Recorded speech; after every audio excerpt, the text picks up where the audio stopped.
أعوذ بالله من الشيطان الرجيم بسم الله الرحمن الرحيم إنا أنزلنا إليك الكتاب بالحق لتحكم بين الناس بما أراك الله ولا تكن للخائنين خصيما واستغفر الله إن الله كان غفورا رحيما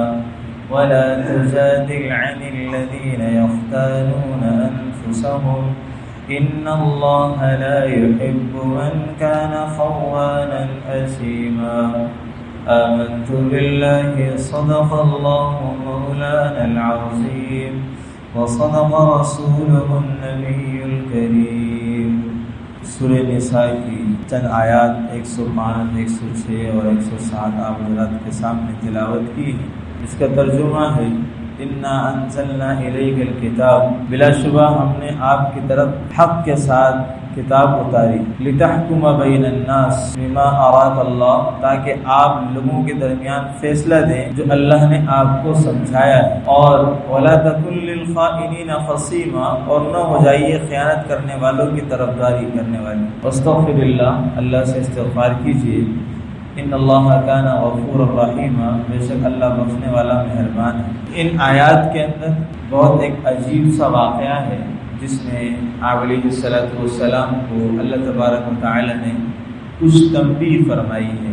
اور وہ واقعہ کچھ اس طرح ہے۔ اس آیت کی جو رکوع ہے پورا، اس رکوع کا شان نزول اس طرح ہے۔ امام ترمذی رحمہ اللہ نے اپنی کتاب جامع ترمذی کے اندر حضرت قتادہ بن نعمان رضی اللہ تعالی عنہ کے حوالے سے یہ نقل کیا ہے۔ فرماتے ہیں کہ حضرت قتادہ بن نعمان فرماتے ہیں کہ ہمارے قبیلے میں 3 آدمی تھے، ایک کا نام بشر، بشیر اور مبشر، یہ 3 آدمی تھے جن کو بنو ابیرق کہا جاتا تھا، اور ان میں سے جو بشیر نام کا آدمی تھا یہ منافق تھا، اور یہ صحابہ کرام رضوان اللہ علیہم اجمعین کی شان میں گستاخانہ ان کی برائی میں کچھ اشعار کہتا تھا، اور کہنے کے بعد اس کو منسوب کر دیتا تھا کہ فلاں شاعر نے کہا ہے، فلاں نے یہ کہا ہے، یعنی کہ اپنے اشعار کو جس میں صحابہ کی اس نے ہجو بیان کی اس کو منسوب کر دیا کسی بھی شاعر کی طرف، کسی بھی عرب کا قول بیان کر کے کہ فلاں عرب نے فلاں نے یہ کہا ہے، اس طریقے کی بات کیا کرتا تھا۔ تو جب صحابہ کرام اس کے اشعار سنتے تھے ان کو پتہ چل جاتا تھا کہ یہ بشیر منافق کا ہی کام ہے، جو حرکتیں یہ کرتا ہے اسی کا کیا ہوا کام۔ تو اللہ کا کرنا ایسا تھا کہ جب زمانہ کفر تھا، مسلمان بہت کمزور اور قلیل مقدار میں تھے، تو یہ لوگ اس وقت بھی غریب فقیر تھے مالی اعتبار سے، اور جب زمانہ اسلام آ گیا، اللہ نے اسلام کو غلبہ عطا فرما دیا، تب بھی یہ لوگ اسی طرح غریب تھے۔ اور جب کیونکہ عرب کے لوگ میں بالخصوص مدینہ اور مکہ کے لوگوں کا جو گزارا تھا کھانے پینے کے اعتبار سے، وہ کھجور اور جو کو پیس کر روٹیاں بنا لیتے تھے اور اسی سے گزارا کرتے تھے۔ جب تجارتی قافلے شام سے مکہ یا مدینہ آتے تھے تو یہ لوگ جن کے پاس مال ہوتا تھا، مال و دولت والے لوگ ہوتے تھے، وہ ان سے میدا خریدتے تھے۔ میدا سفید آٹا بھی کہلاتا ہے، مگر اس وقت میدا الگ چیز ہے جس سے الگ الگ چیزیں بنتی ہیں۔ میدا خریدتے تھے وہ لوگ جو صاحب ثروت تھے، مالدار تھے۔ تو حضرت قتادہ بن نعمان کے چچا تھے رفاعہ بن یزید، رفاعہ بن زید، یہ مالدار آدمی تھے۔ انہوں نے تجارتی قافلہ آیا تو اپنے لیے میدا خریدا، اور خرید کر کے اپنے گھر لے آئے اور گھر میں اوپر والے کمرے میں اس کو رکھ دیا۔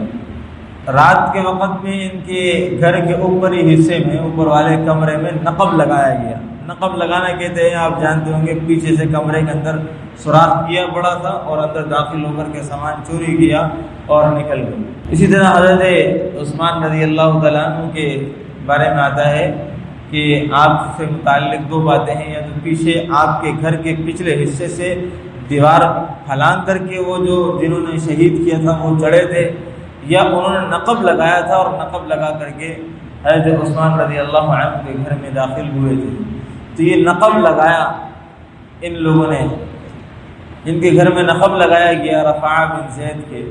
اور اس کمرے کے اندر ان کا یہ جو آٹا میدا خریدا ہوا تھا یہ بھی رکھا ہوا تھا، یہ بھی چوری ہو گیا، اور ہتھیار تھے، تلواریں، زرہیں، نیزے، اس طرح کے دوسرے اسلحہ جات وغیرہ بھی رکھے ہوئے تھے، یہ بھی چوری ہو گئی۔ صبح ہوئی، حضرت قتادہ کہتے ہیں کہ میرے چچا رفاعہ میرے پاس آئے اور کہا کہ رات ہم پر بڑی زیادتی ہو گئی۔ پوچھا کیا ہوا؟ کہا کہ گھر کے اوپر والے کمرے میں نقب لگا ہے اور وہاں سے یہ چوریاں ہو گئی۔ تو کہنے کہ ہمیں اس بارے میں تجسس ہوا، فکر ہوئی، ہم نکل گئے علاقے کے اندر، محلے میں لوگوں سے معلومات کرنے کے لیے۔ ہم لوگوں کی ایسے معلومات کر رہے تھے، پوچھ تاچھ کرتے کرتے لوگوں نے بتایا کہ آج رات بنو ابیرہ کے گھر آگ جل رہی تھی رات میں۔ اس کا مطلب یہ ہے کہ انہوں نے رات میں کھانا وانا بنایا ہے، تو یہ اشارہ تھا اس بات کی طرف کہ ان کے پاس تو کچھ ہے نہیں کھانے پینے کے لیے، تو لامحالہ انہوں نے چوری کیا ہے، اور چوری کر کے ان کے پاس کچھ سامان آیا ہے جسے انہوں نے رات کو بنا کر کے کھایا ہے۔ تو جب پوچھ تاچھ کرنے میں معاملات چل رہے تھے تو یہ لوگ بنو ابیرہ کے یہ تینوں افراد، بشر، بشیر اور مبشر بھی ان لوگوں کے ساتھ ہو گئے، اور بشیر کہتا تھا قسم کھا کر کے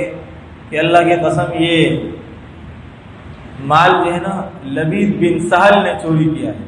اور لبید بن سہل بھی اسی محلے میں رہتے تھے اور یہ پکے مسلمان اور نیک انسان تھے۔ جب لبید ابن سہل کو اس بات کا علم ہوا کہ ان کے بارے میں یہ بات کہی جا رہی ہے کہ انہوں نے چوری کی ہے، تو انہوں نے اپنی تلوار نکال لی اور کہا کہ تو کہتا ہے کہ میں نے چوری کیا ہے، کہ کیا میں مال چرانے والا نظر آتا ہوں تیرے کو؟ تو حضرت قتادہ اور حضرت رفاعہ نے ان سے کہا کہ دیکھیں ہمیں آپ کے بارے میں اطمینان ہے، آپ ایک نیک انسان ہیں اور سچے مسلمان ہیں، ہمارا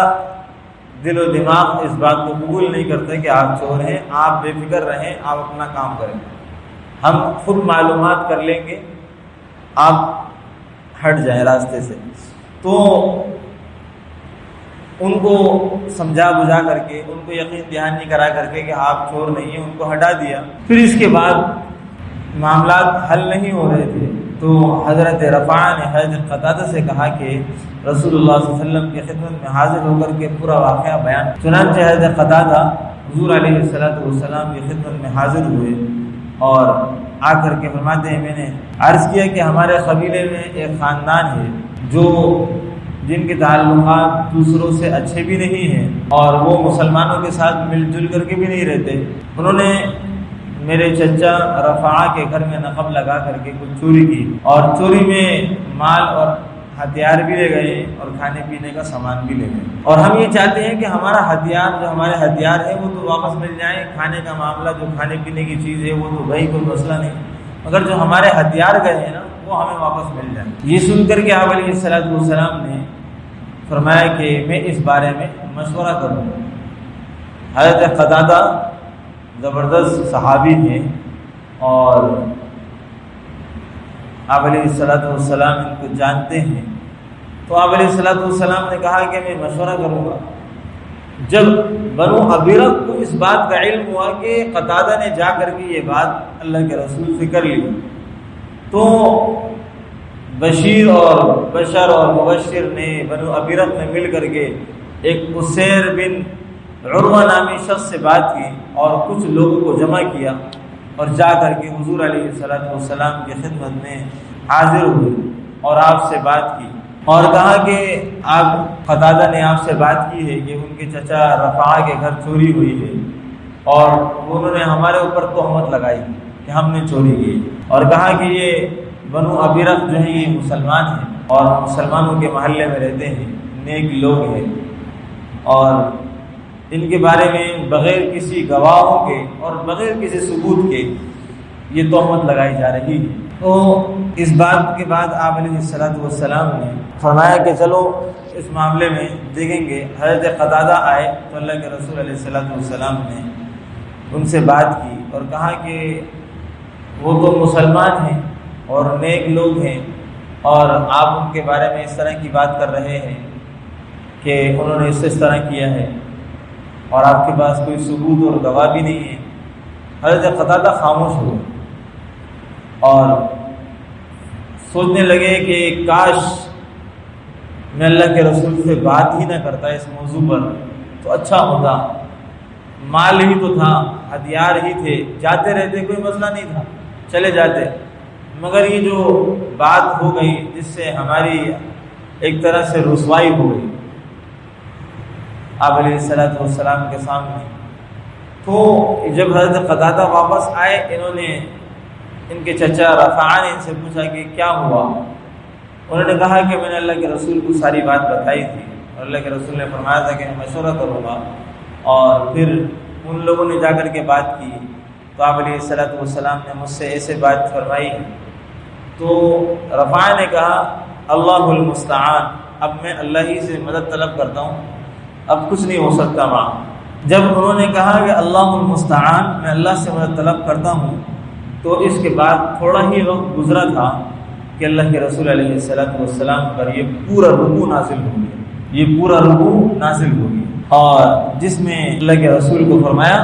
انا انزلنا الیک الکتاب، ہم نے آپ کی طرف کتاب اتاری بالحق، حق کے ساتھ، وہ اس لیے ہے لتحکم بین الناس بما اراک اللہ، جو اللہ نے آپ کو فہم، فراست، نبوت عطا فرمائی ہے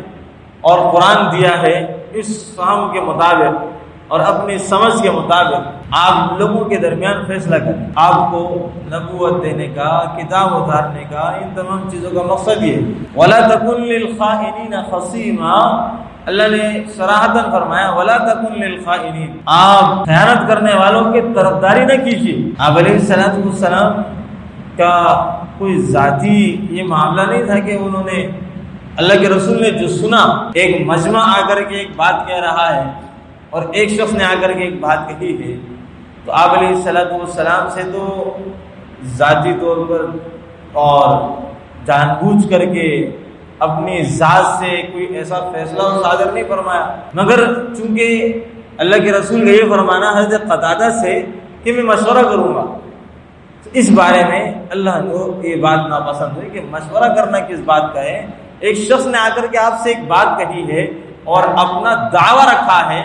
آپ کو چاہیے تھا کہ جن کے اوپر دعویٰ کیا گیا ہے ان مدعا علیہ کو بلایا جاتا اور بلا کر کے ان سے بات کی جاتی اور اس مسئلے کو دیکھا جاتا، اور اس میں جو جواب حضرت قتادہ کو دیا گیا گویا اللہ تبارک و تعالیٰ کو ایک طرح سے ناپسند ہوا۔ ہاں، سچے لوگ حضرت قتادہ، رفاعہ سچے لوگ ہیں، اور فرمایا کہ وَلَا تَكُنْ لِلْخَائِنِينَ خَصِيمًا، آپ خیانت کرنے والوں کی طرفداری نہ بنی۔ پھر اللہ نے ساتھ ساتھ فرمایا وَاسْتَغْفِرِ اللَّهِ، اللہ تبارک و تعالیٰ نے اپنے نبی سے فرمایا۔ یہ کوئی ہوائی باتیں نہیں ہیں کہ کوئی سمجھے کہ نبی کے بارے میں کوئی ایسی باتیں میں نے کی، یہ اللہ نے قرآن میں نازل فرمایا وَاسْتَغْفِرِ اللَّهِ، اپنے نبی کو حکم دیا استغفار کی، وَاسْتَغْفِرِ اللَّهِ إِنَّ اللَّهَ كَانَ غَفُورًا رَحِيمًا، اللہ تبارک و تعالیٰ ہاں معاف کرنے والے ہیں، رحیم ہے۔ تو اس کے بعد جب یہ آیتوں کا پورا رکوع نازل ہو گیا اور اس بات کا علم ان لوگوں کو بھی ہو گیا جو منافق تھے اور جنہوں نے آ کر کے مجمع جمع کر کے اللہ کے رسول سے بات کر کے آپ کی طرفداری حاصل کی تھی، تو جب ان کو اس بات کا علم ہو گیا کہ قرآن نازل ہو چکا ہے اور ہماری حقیقت کو اللہ نے کھول کر کے رکھ دیا ہے، تو اب تو ہمارے لیے ذلت اور رسوائی کے سوا تو کچھ بچا ہی نہیں۔ ہاں، کچھ بچا ہی نہیں نا۔ یستخفون من الناس ولا یستخفون من اللہ، جب اللہ نے قرآن نازل کر دیا تو لوگوں سے چھپ رہے ہیں، یستخفون من الناس، اور اللہ سے نہیں چھپ رہے، جبکہ اللہ سے چھپ بھی نہیں سکتے، کہاں جائیں۔ تو انہوں نے وہ ہتھیار جو چرائے تھے وہ لا کر کے واپس دی، اور واپس کرنے کے بعد جو بشر نامی آدمی تھا جو منافق تھا، بشیر جو منافق تھا، یہ مدینہ سے جا کر کے سلافہ بن سعد ایک شخص ہے، اس کے پاس جا کر کے اس نے اپنے آپ کو ٹھہرا لیا، اور سلافہ کے پاس مہمان بن گیا۔ سلافہ نے اس کو اپنے پاس جگہ دے دی، امن دے دیا۔ حضرت حسان بن ثابت رضی اللہ تعالی عنہ جلیل القدر صحابی، آپ علیہ الصلوۃ والسلام کے شان میں ایسے اشعار کہے ہیں کہ ہر شاعروں کے شعر کا جواب جنہوں نے اللہ کے رسول یا صحابہ کے بارے میں ہجو کیے ہو تو ایسا مفصل جواب دیتے ہیں کہ ان کی نبی اور صحابہ کی شان کو بھی بڑھا دیتے ہیں اور اس اگلے شاعر کو ذلیل و رسوا کر کے رکھ دیتے ہیں۔ اللہ نے بڑی فراست دی تھی اور اشعار کہنے کا بڑا ملکہ دیا تھا آپ کو۔ حضرت حسان بن ثابت رضی اللہ تعالی عنہ کو جب پتہ چلا، انہوں نے سلافہ کے بارے میں اشعار کہا، سلافہ کے بارے میں۔ تو سلافہ کو جب حسان بن ثابت کے اشعار کو پتہ چلا کہ حسان بن ثابت نے میرے بارے میں یہ اشعار کہے، تو سلافہ نے اس کی اونٹنی کا کجاوا اپنے گھر سے نکالا اور نکال کر کے دور بیابانے میں سنگریز زمین پر، جس زمین پر پتھر ہی پتھر تھے، اس جگہ لے جا کر کے ڈال دیا اور کہا کہ تو ہی وہ شخص ہے جس کے ذریعے سے، جس کی وجہ سے حسان بن ثابت کے اشعار میرے لیے نکلے، اور اس کو اپنے گھر سے نکال دیا اور کہا کہ تجھ سے کسی خیر کی امید نہیں۔ سلافہ نے کہا کہ تو ایسا آدمی ہے، تجھ سے کسی خیر کی امید نہیں۔ یہاں تک تو بات ہے جو واقعہ ہے، شان نزول ہے، بہت تفصیلی ہے، جس پر آج گفتگو ہو گئی۔ ہاں، اللہ تبارک و تعالیٰ نے چاہا تو انشاءاللہ العزیز ان آیات کی جو تفسیر ہے وہ اگلے ہفتے بیان ہو جائے گی، کیونکہ وقت بہت طویل ہو جائے گا، کیونکہ اس کا جو بیان ہے اور اس میں جو تشریحات ہیں، آیات کی جو تفصیل ہے وہ تھوڑی لمبی ہے۔ اللہ تبارک و تعالی ہمیں بھی قرآن کی سمجھ اور ایسے معاملات میں صحیح فہم اور فراست نصیب فرمائے۔